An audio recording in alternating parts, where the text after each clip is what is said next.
Jazakallah khair. Alhamdulillahi Rabbil Alameen. Wassalatu wassalam ala Imam al-Anbiya wal Mursaleen Sayyidina Muhammad wa ala alihi wa azwajihi wa dhurriyyatihi ajma'in, amma ba'd.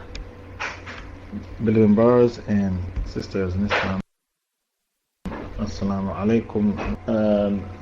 Bring me ayah 76. Allah said, Verily QAROON was of Musa's people. Ayah 76. Now we are going into a different topic now. A story. And this story has maybe 13 lessons that we are going to pick out.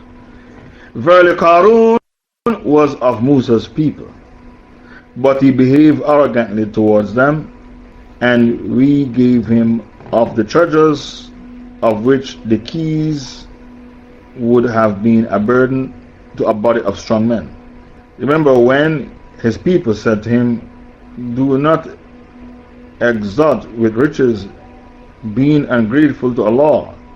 Verily Allah likes not those who exalt themselves. Now let us explain the ayah. QAROON was a cousin of Moses, but he turned out to be an enemy of Moses. QAROON lived in Egypt and he was friendly to the Pharaoh. So many of you, when you read the Quran, you'll say, how can QAROON be an Israeli, yet he was allowed to gather such wealth?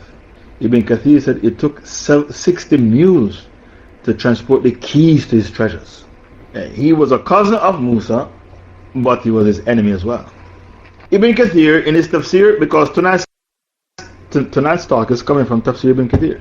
Ibn Kathir said it took 60 mules to transport the keys to his treasures. Silver, gold, and rubies.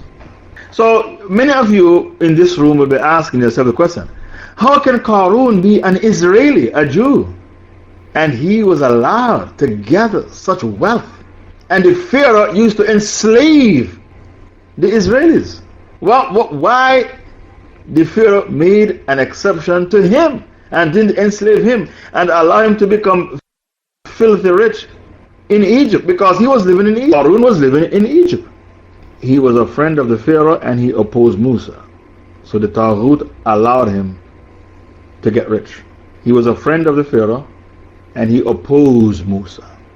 So the Taghut allowed him to get rich because he said, well, you took side with me against Musa, so I'm going to allow you to become filthy rich in my kingdom.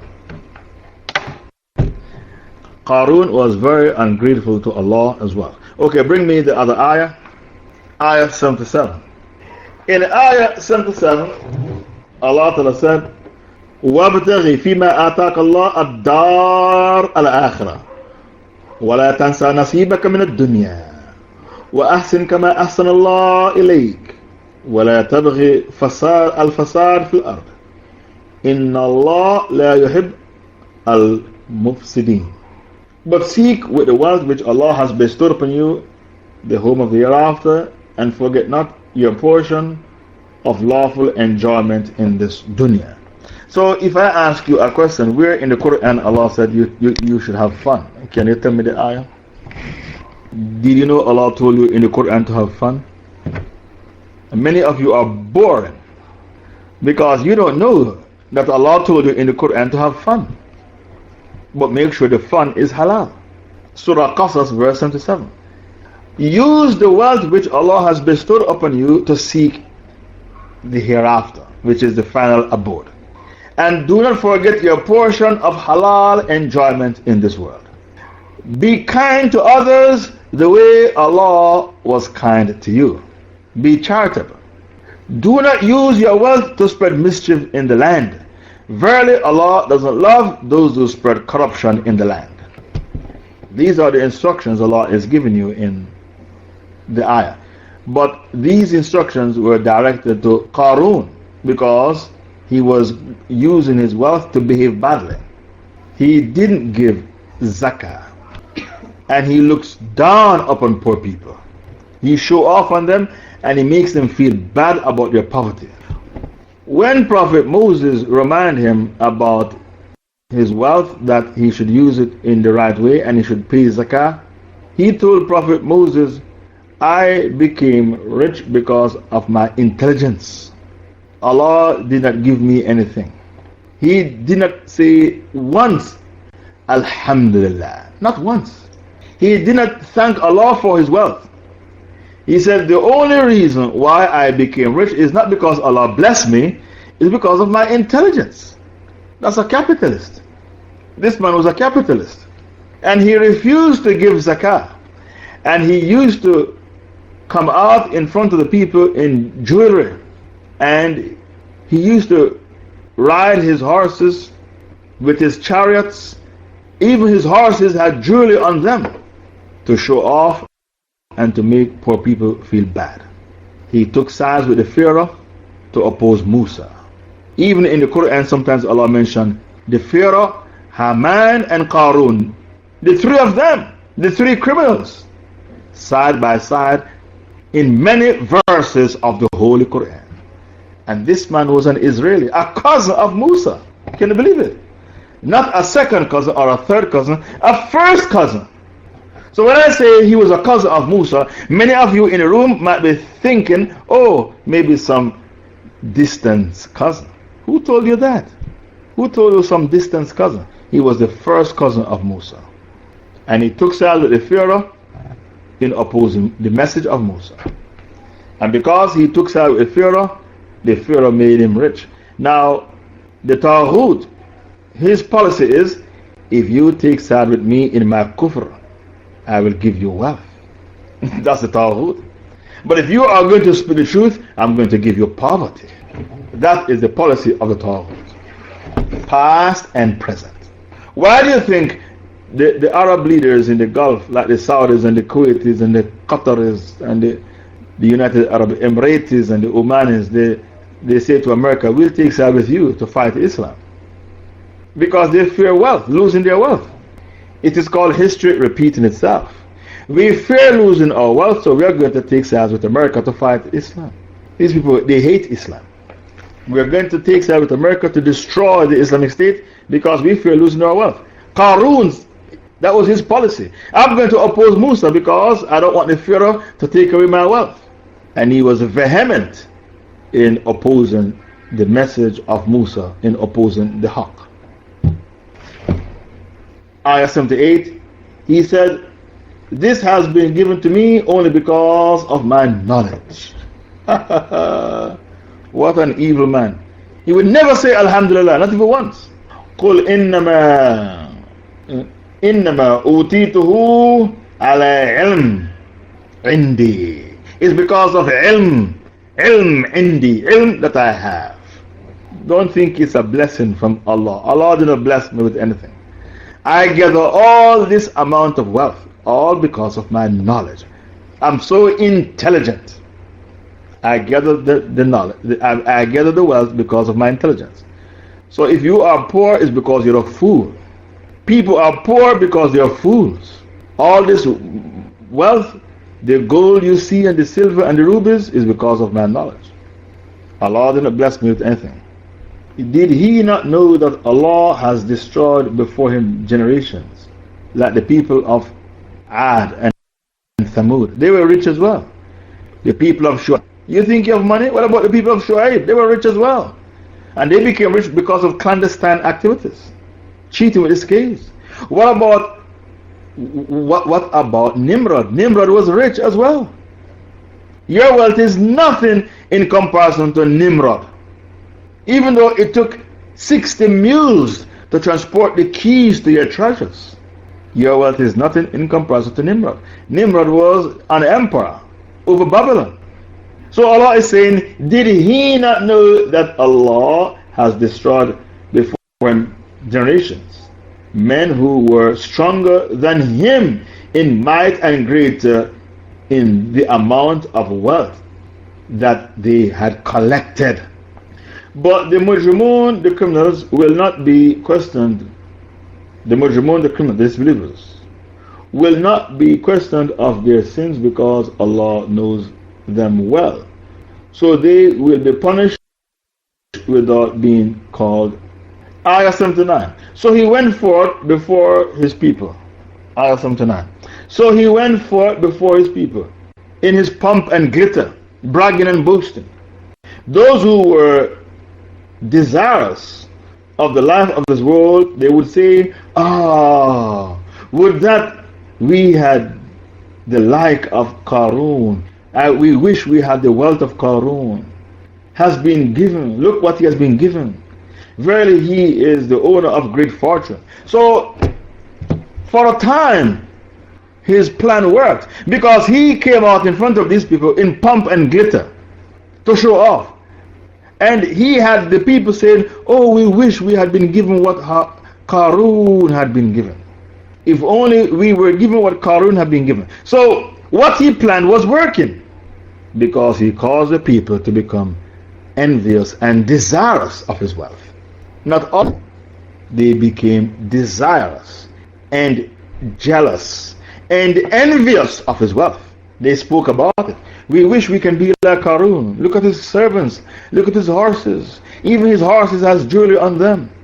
It took 60 mules to transport the keys to his treasures alone. Now, many of you will be wondering why it took 60 mules to transport the keys to his treasures. Why he had so much wealth? Because in those days, people used to live for 900 years. People didn't have short life like us. People used to live for 900 years in those days. So he was able to amass that amount of wealth because they had long. Noah warned his people for 950 years. That's not the lifespan of Noah. That's the lifespan of his dawah. His dawah was 950 years. That's not his lifespan. He lived longer than 950 years. So when you read Tafsir Ibn Kathir, and you see where Ibn Kathir said it took 60 mules, the keys to his treasures, and you say, you are astonished. And you say, my goodness, 60 mules to transport his keys alone to his treasures, his vaults? The answer to that, in those days, they lived for a very, very long time. So he was able to amass, he was able to gather wealth over a period of hundreds and hundreds and hundreds of years. That is the answer to your question. But those who had been given knowledge, the ulama of the children of Israel, ayah 80. But those who had been given knowledge, religious, the ulama from among the children of Israel, they said, woe to you. In other words, don't envy him for his wealth. Woe to you. The reward of Allah in the hereafter is better for those who believe and do righteous good deeds. This none except those who are following the haqq. So what they said is, don't envy him. He's showing off. He looks down upon poor people. He refused to give zakat. He refused to thank Allah. He said, I became rich because of my knowledge. Allah didn't bless me with anything. It's because of my knowledge. He refused to acknowledge Allah's blessings. And he said, it's because of my intelligence I became rich. Now the people who were weak in Iman from Bani Israel, they said, oh, why can't we be like him? We wish we could be like him. The ulama, the scholar said, woe to you. Why do you want to be like that? Woe to you. The reward of Allah in hereafter is better for those who believe. Like I said before, this man took side with the Pharaoh against his cousin Musa. Why? Because he wanted the Pharaoh to allow him to get rich. On many occasions, Allah spoke about these three criminals of Egypt. The Pharaoh, Haman, who was the national advisor to the Pharaoh. Qarun, in the same ayah on many occasions. Surah 29, verse 39. Surah 29, verse 39. So you will ask the question, how can a man take side with a Pharaoh against his own cousin? Many of you will ask the question, how can a man take sides with the Pharaoh against Musa? Musa was his first cousin, not even second cousin or third cousin. His first cousin. How is that? Well, it's called the love of the dunya, hubb dunya. That's the answer to your question. Hubb dunya.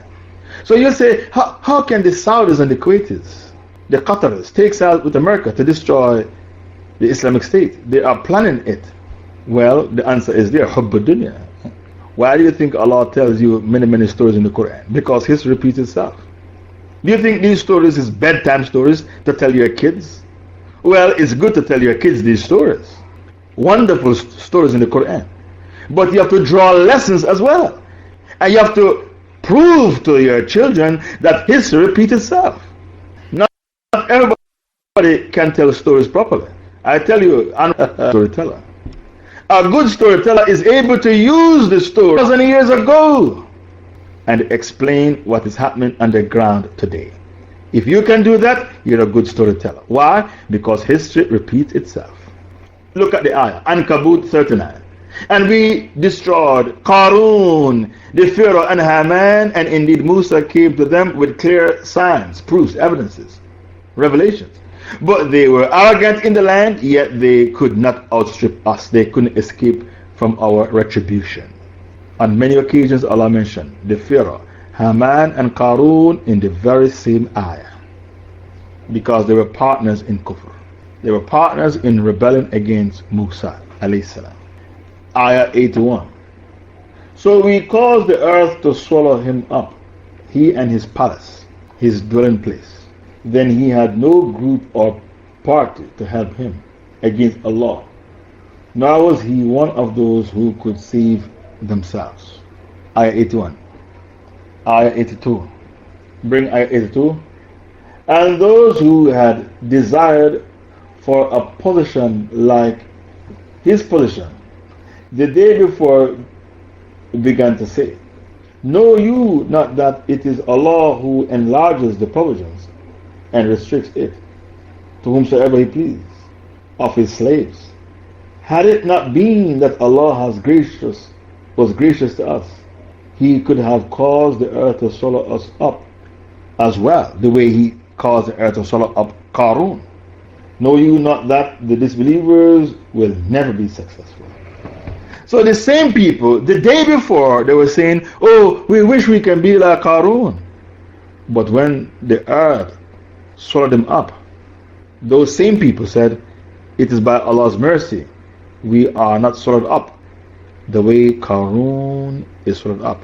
Now the earth swallowed them up because he paid a prostitute to say Musa slept with her.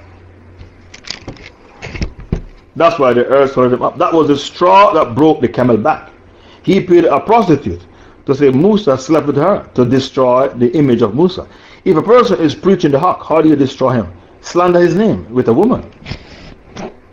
Slander his name with a woman. Then everybody will turn away from him. The straw that broke the camel back, he paid a prostitute to say Musa slept with her.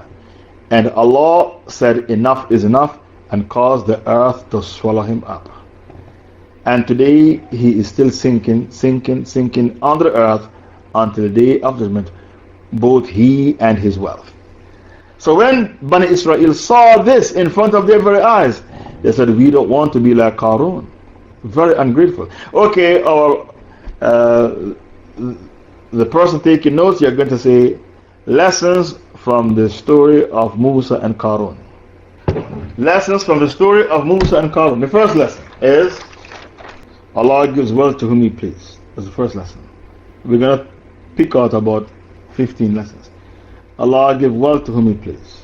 Okay, the second lesson you learn from the story I just told you about. Wealth doesn't mean Allah loves you. How do you know when Allah loves you? When He gives you the right understanding of the deen. You understand? Wealth doesn't mean Allah loves you. Allah gave wealth to Nimrod, the Pharaoh, Abu Lahab, Abu Jahl. How do you know when Allah loves you? When Allah gives you the correct understanding of the deen. That is when Allah loves you. Okay, authentic tawheed. Okay, finish the sentence. Allah loves you when He gives you the right understanding of the deen, not when He gives you wealth. The Pharaoh had it, wealth. The three men that made AIDS became famous. Rock Hudson, Liberace, Freddie Mercury, they had wealth. Did you hear that? The three men that made AIDS became famous. Rock Hudson, Liberace, Freddie Mercury, they all had wealth. Wealth doesn't mean Allah loves you. That is the lesson you learn. Okay, authentic to it 5, find the hadith. مَن يُرِدِ اللَّهُ بِهِ خَيْرًا يُفَقِّهْهُ فِي الدِّينِ. When Allah wants good for you, He gives you the proper understanding of the deen. That's when Allah loves you, not wealth. Some of the evilest men in the world had wealth.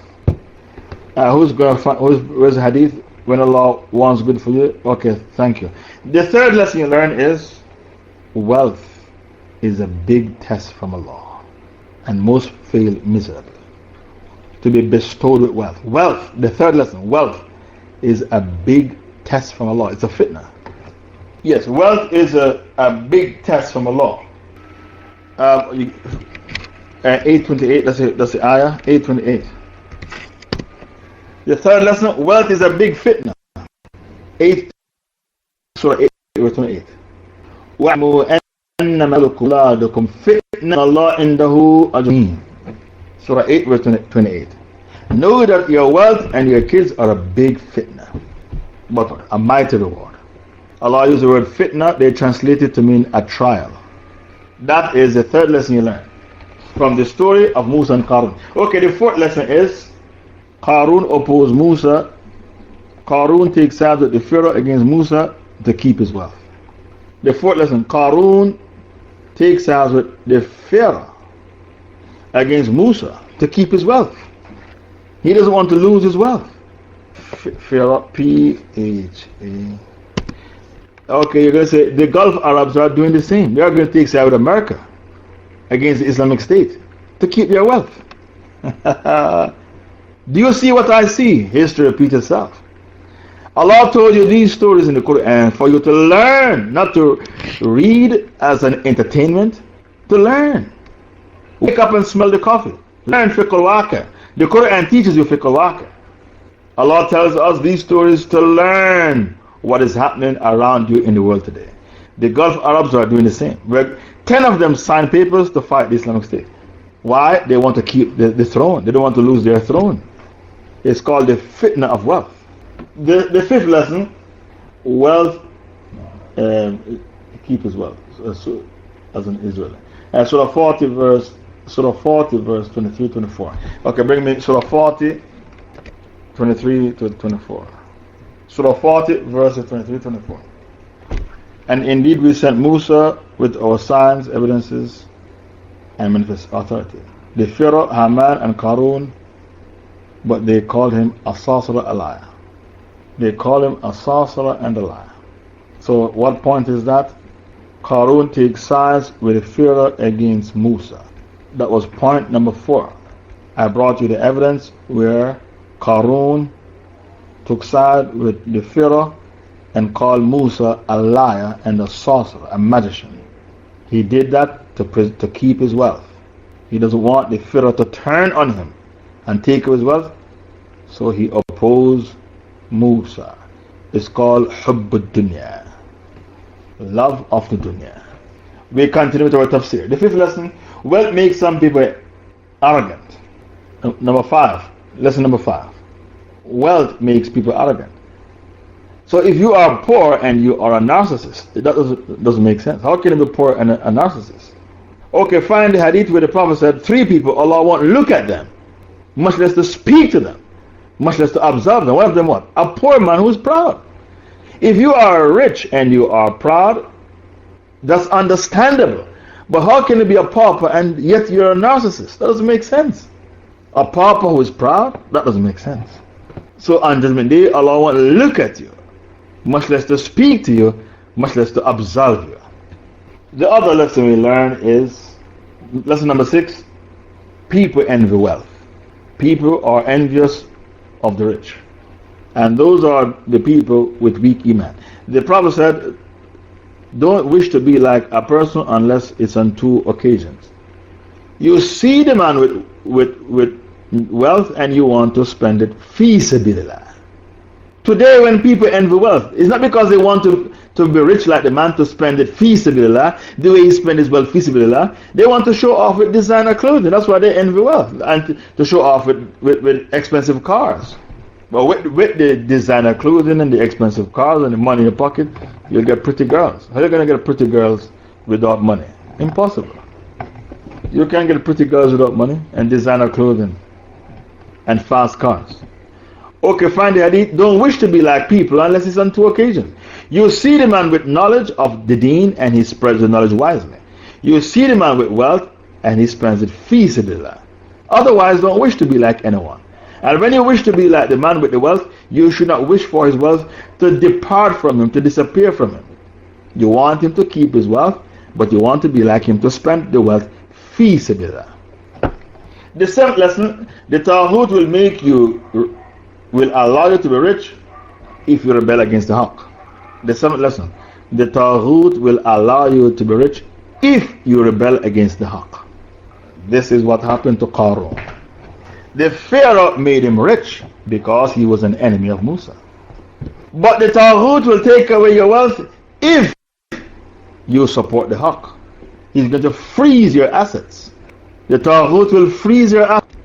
The Shaitan threatens you with poverty. Ash-Shaytanu ya'idukum al-faqra wa ya'murukum bil-fahsha. Baqarah 268. The Shaitan threatens you with poverty and then he commands you to do shameful deeds. The Taghut will take away your assets, freeze your assets, if he thinks you are using your wealth to spread the Haqq. Lesson number 8. The true believers were not dazzled with the wealth of Qarun. Number 8. The true believers were not mesmerized with the wealth of Qarun. Now, why the true believers were not dazzled with the wealth of Qarun?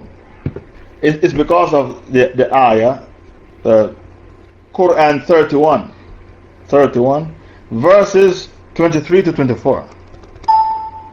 نُمَتِّعُهُمْ قَلِيلًا ثُمَّ نَضْطَرْهُمْ إِلَىٰ عَذَابٍ غَلِيظٍ. We allow them to enjoy the dunya for a short while, then we oblige them to enter the hellfire to abide forever. 23, 24. We let them enjoy for a while, and then we are going to dump them in hellfire. The true believers were not dazzled with the wealth of Qarun, because they know that all of this is temporary. The hereafter, that is everlasting. Number 9, Qarun didn't thank Allah for. Number 9, Qarun didn't thank Allah for the wealth, because he didn't want to pay zakah. Okay, the evidence, Surah 28, verse 78. He said, "This has been given to me only because of the knowledge I possess." Stop at the word possess. He praised himself. He didn't thank Allah. Not once did he say Alhamdulillah. Oh, okay. Aisha asked the Prophet about a man and said to the Prophet, "Will he go to paradise?" And the Prophet said to Aisha, "No, he can't go to paradise," because not once did he say, "Oh Allah, pardon me." Do you think you can find that hadith? I learned it from my sheikhs. A man died, and Aisha said to the Prophet, "Can he go to paradise?" And the Prophet said, "No, he can't go to paradise." Aisha said, "Why?" The Prophet said, "Not once did that man say, 'Oh Allah, pardon me,' or not once did he say, 'Alhamdulillah.'" I learned this hadith from the lips of my sheikhs. I see if we can find the hadith. In other words, the Prophet said to Aisha, he can't go to paradise because not once in his lifetime did he say, "Oh Allah, pardon me," or "Oh Allah, forgive me," "Oh Allah, have mercy upon me." So because of that, he cannot go to paradise. Not once did Qarun say, "Alhamdulillah." He said, "All which you see me with is because of my knowledge." He didn't thank Allah for his wealth. How ungrateful he was. And he refused to pay zakah. I think the man's name was Ibn Judan. Aisha asked the Prophet about him, what is his status?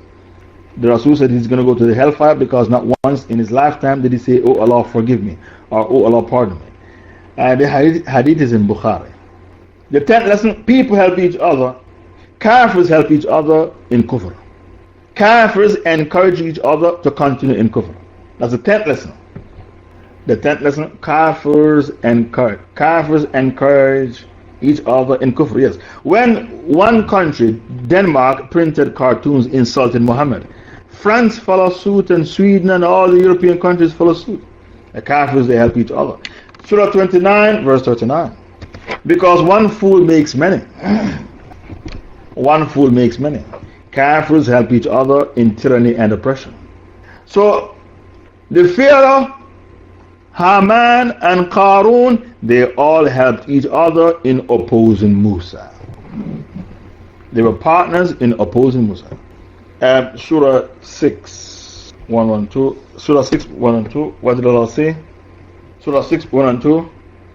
وَكَذَلِكَ جَعَلْنَا لِكُلِّ نَبِيٍّ عَدُوًّا شَيَاطِينَ الْإِنسِ وَالْجِنِّ يُوحِي بَعْضُهُمْ إِلَى بَعْضٍ زُخْرِفَ الْقَوْلِ غُرُورًا.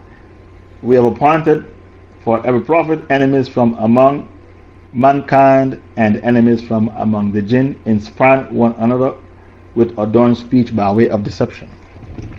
So Kafirs help each other in opposing the haqq. They support each, inveigle each other in supporting kufr and in opposing the haqq. Lesson number 11, Allah always destroy the enemies of the haqq. Lesson number 11, Allah always destroy the enemies of the haqq. Surah 28, the evidence, Surah 28, verse 78. Now the part I want is, did he not know that Allah has destroyed before him generations, men who were stronger than him in might and greater in the amount of riches they had collected? Stop at the word collected. The sunnah of Allah is to destroy the enemies of the haqq. Every satanic empire that fights Islam shall be destroyed. Every kafir empire that fights Islam shall be destroyed. Lesson number 12, do not be impressed with the wealth of the kuffar. Don't be impressed by the wealth of the kuffar and support them against the haqq. Lesson number 12, don't be impressed with the wealth of the kuffar and support them against the haqq. Because many of you who jump ship and leave Islam, you are impressed with the wealth of the kuffar and then you turn on the Muslims and support them against haqq. Tawbah 55, what did Allah say? Many of you who apostated from Islam, you were impressed with the wealth of the kuffar, so you jump ship and you think the grass is greener on the other side, and then you turn on Islam. So let not their wealth and their children amaze you, O Muhammad. In reality, Allah's plan is to punish them with these things in the life of this world, and that their souls shall depart while they are disbelievers. You understand that? Allah said, do not be mesmerized, don't be dazzled with the wealth that the kuffar have and their children. Sometimes I give them wealth as a punishment for them, so that their heart will be hard. Lesson number 13, wealth should be used to spread the haqq, not to fight the haqq. Lesson number 13, wealth should be used to spread the haqq, not to fight the haqq. Okay, the evidence, Surah 28, verse 77. But seek with that wealth which Allah has bestowed on you the home of the hereafter. Stop at the word hereafter. Surah 28, verse 77. Stop at the word hereafter. Lesson number 14, people tend to envy the rich. People tend to envy the rich and want to be like them. People want to be like the rich. Why is it that whenever the Kafirs want to spread filth, like they want to allow gay marriages, they use rich people? Because people look up to rich and want to be like them. They use rich people to promote gay marriages. So the people said, we wish we want to be like QAROON. Surah 28, verse 79. Surah 28, verse 79. Bring all the ayah. They said, we want to be like QAROON. Look at his money, look at his wealth, look at his servants, look at his horses. So he went forth before his people in pomp. In pomp, because he was showing off those who were desirous of the wealth of the world, said, oh, would that we had the like of what QAROON has been given. Verily, he is the owner of a great fortune, great wealth. Now, people want to be like the rich. People envy the rich. They aspire to be like the rich. They are jealous and desirous and envious of the rich. Why there is a thing called fake designer clothing? Have you heard about Tommy Hilfiger? Have you heard about Versace? Have you heard about Giorgio Armani? Have you heard about Gucci? You can buy these things fake. You know that? Poor people wear these things, but they wear the fake version because they want to be like the rich. So the rich people complain, they copy our designer. So the trading standards, they go to the marketplace and seize these clothing. They say it's fake trading standards. The whole purpose of designer clothing is for snobbery. But poor people can wear these designer clothing. You just wear the fake version. Versace, Giorgio Armani, Tommy Hilfiger. Now, Tommy Hilfiger, he doesn't even like black people. And yet black people wear his clothing. You can buy all these expensive designs for cheap because you can buy the fake version. Why there's a fake version? Because everybody wants to be like the rich. They want to wear what the rich wears. Can you buy a fake Ferrari car? I'm sure the Chinese can fake it. If you ask the Chinese to make you a Ferrari car, they can make it. They can fake everything. I'm sure the Chinese can fake it. Anyway, we continue with our tafsir. Number 15, the last, sometimes your enemies can be your own family. Qarun was the first cousin of Musa. The last lesson, number 15, sometimes your own family becomes your worst enemy. These lessons I am picking out. Don't go on the internet and look for them. You can't find it on the internet. So don't go on the internet to pick out these 15 lessons. These are notes that I gathered from the lips of my sheikhs when we did the tafsir in university. So if you are going on the internet to find these 15 lessons, it's impossible. You can't find it. It's not on the internet. These are lessons we gathered when we did the tafsir in university, Muhammad ibn Saud University, way back in 1990. Okay, where is the hujjah that your own family can be your worst enemy? Your enemies can be your own family. What's his name? Qarun was a cousin of who? Of Musa. First cousin. Not even second cousin, his first cousin. Okay, there's a surah called Surah Taghabun, Surah 64, isn't it? Surah Taghabun, where Allah warned you about your family. And Allah Ta'ala said, sometimes your own family has become your enemy. So beware of them. Surah Taghabun, verse 14. Surah 64, verse 14. Do you remember that surah? Do you remember the ayah? يَلَذِينَ آمَنُوا إِنَّ مِنْ أَزْوَاجِكُمْ وَأَوْلَادِكُمْ أَدُوًّا لَكُمْ فَاحْذَرُوا. Your own children are your own enemies, so beware of them. So if your own wife, kids can become your enemy, what about your cousin? That's a worse enemy. If your own wife and your own kids, your own flesh and blood can be your enemy, your kids, what about your cousin? That's a worse enemy. Surah Taghabun, verse 14.